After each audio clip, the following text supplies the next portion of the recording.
Blue sparks erupted the moment that guy in a knockoff security uniform touched my backyard fence, yeah. The same one who'd been strutting around, flashing that fake badge, acting like he was the sheriff of Clearwater Lake. For a split second, the whole world lit up blue. His body jerked like a marionette yanked by a drunken puppeteer, and the stench of burnt hair hit me before I even registered the thud as he collapsed face first onto my grass.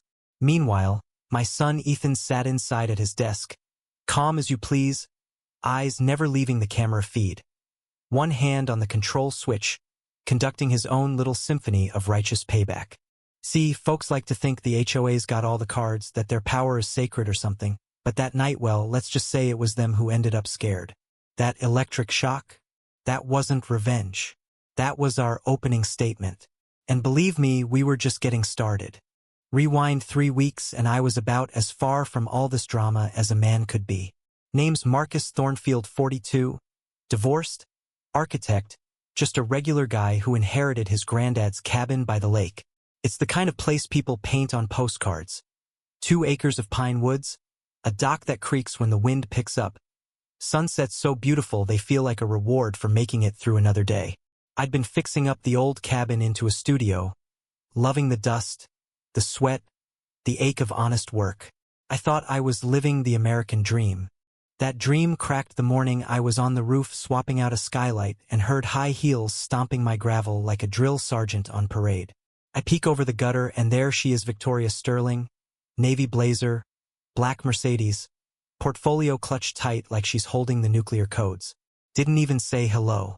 Just looked up and declared, "Mr. Thornfield, you're in violation of community standards.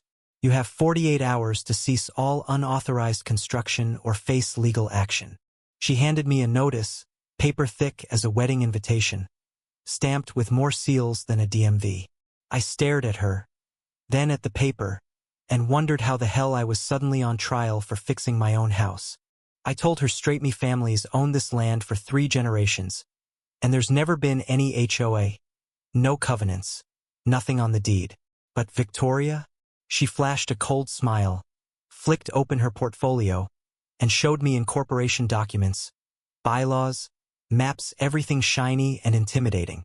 She said, "The Clearwater Lake Community Association is recognized by the county. Your property is included, whether you signed or not." She was so sure of herself, it made my skin crawl. Thing is, I've spent 20 years fighting with city planners and zoning boards. I know a hustle when I see one. I asked her for proof from county records, and for the first time her mask slipped. Just a flicker, but I caught it. She warned me to get a lawyer, tossed some snide remarks about above your expertise, and stalked back to her car like she was late for her next victim. After she drove off, I sat on my porch, paper spread out, the air heavy with her perfume and that stink of being threatened in your own home. My son Ethan came in a teen, sharp as a tack, already thinking like an engineer. He took one look at me, at the legal notice, and went straight to work. Within 2 hours he'd found identical notices sent to 15 other families, every one of them lakefront, every one of them folks who'd owned their land for decades. "Dad, this isn't random. They're targeting the prime spots. Look," he showed me maps, tax records, spreadsheets. All the properties were owned by people like us, or by elderly couples who'd lived here forever. "They want the lake, Dad. They want it all." That night I couldn't sleep, just lay in the dark, picturing Victoria's smile and wondering how a neighbor could turn into an enemy so fast. 3 days later, the public records arrived. Reading through them made my blood boil. The HOA had filed its paperwork with 100 mistakes, missed every deadline for financial disclosures, never notified any of us about elections or meetings, and had already pocketed more than $200,000 in development fees with zero explanation where it went. I spread everything out on the kitchen table, Ethan beside me, and started thinking like a detective instead of a victim. At the next community meeting, I brought copies of every dirty detail. The cafeteria was packed, 60 folks, most looking tired, most just wanting to go home. Victoria ran the show like a military tribunal, flanked by 2 silent board members. When I stood up and read those records, the whole room went silent, except for the hum of those flickering school lights. Victoria tried to brush it off, said I was being dramatic, But the damage was done. People were starting to see the cracks. Afterwards, I hired a local lawyer, Benjamin Cross, a bulldog in a cheap suit, famous for making bureaucrats cry. When I showed him the notices, his jaw clenched. Marcus, this isn't just HOA nonsense. This is fraud, classic intimidation, trying to scare people into selling cheap. Turns out, Victoria's lawyer was Patricia Blackwood, a retired county judge with deep connections and a long history of getting her way. Suddenly, it all clicked. This wasn't about community standards. This was a land grab. Meanwhile, Ethan had installed cameras around the cabin, catching cars creeping by at night, strangers surveying our land with flashlights and notepads. The next bomb drop at a lawsuit from the HOA demanding $50,000 in fines and an immediate halt to all work. Patricia Blackwood's firm handled it, and the message was clear. Bleed us dry with court fees or make us desperate enough to sell. That's when the twist-heightened elderly neighbor, Dorothy Green, knocked on my door. She whispered like she was scared someone was listening. Your brother David tried to fight Victoria last year. He lost everything. My brother. We hadn't talked in months, not since Dad died. Dorothy handed me an envelope, old legal records, letters from David warning me, follow the money, don't trust them. The HOA is just a front. Turns out Victoria and Patricia weren't just running a scam, they were helping a corporation, Sterling Holdings LLC, scoop up land on the cheap. Benjamin and I pored over county deeds and maps, realizing 8 other lakefront homes had been forced to sell, all for pennies on the dollar. My brother's place, biggest on the lake, gone for less than half its worth after months of legal hell. This is no HOA, Benjamin said. It's organized crime. But the clincher, my property, and 3 others, predated the county's zoning regs. Original plats showed we were exempt from any future HOA rule. I brought those docs to a showdown meeting with Victoria and Patricia, along with a court stenographer. Laid them all out like a royal flush. Victoria went pale. Patricia grabbed the papers, whispered, scowled, threatened me with other ways of getting compliance. I won that battle, but Benjamin warned, Marcus, this is just round 1. People like her, they get mean when they lose in court.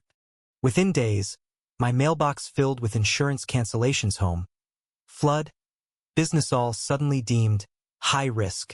Ethan's cameras caught men with tattoos and pro gear snooping our power lines, foundation, everything.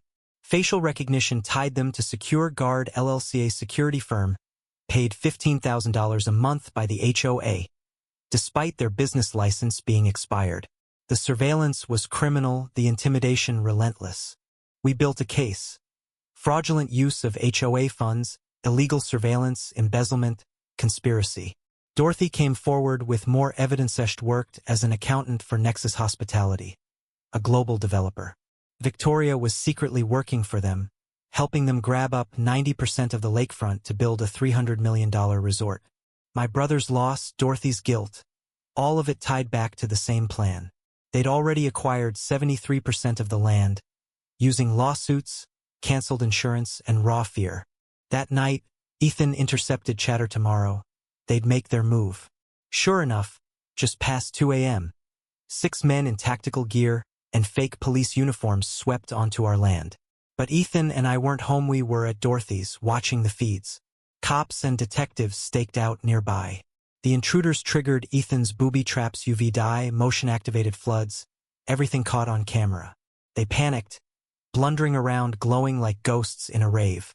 We intercepted radio calls, Victoria herself ordering them to create enough damage for emergency condemnation. Patricia Blackwood on the phone with an insurance adjuster, planning a fraudulent claim. Law enforcement swept in, arresting all 6 career criminals with records a mile long. It was broadcast live, hundreds of neighbors watching in real time, outrage spreading like wildfire. By sunrise, news crews were outside. Patricia drove in, probably to oversee the damage, and drove right into federal agents waiting with warrants.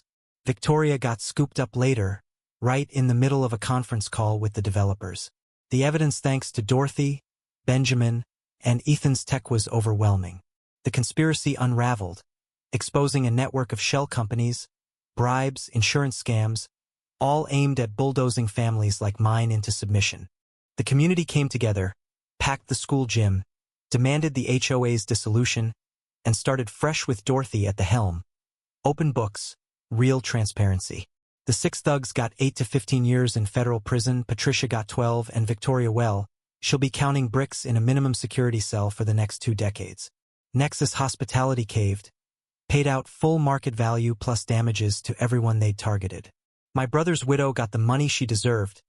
Dorothy started a legal defense fund for rural families. And our lake stayed just the way it should beepin', wild, and ours. Ethan got a scholarship to MIT not just for his engineering, but for showing how technology can protect communities instead of tearing them apart. Property values rose, people moved back, and 2 years on I'm writing this from my granddad's cabin studio.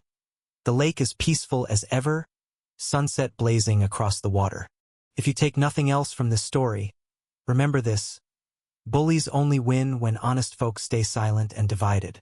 Stand together, fight smart, fight hard, fight for each other, and you'll be amazed what's possible.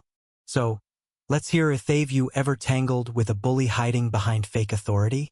Do you think community power still means anything in this country? Or is it all just money and intimidation now? Drop your story or your take in the comments, because around here, justice is a team sport, and the fight's never really over.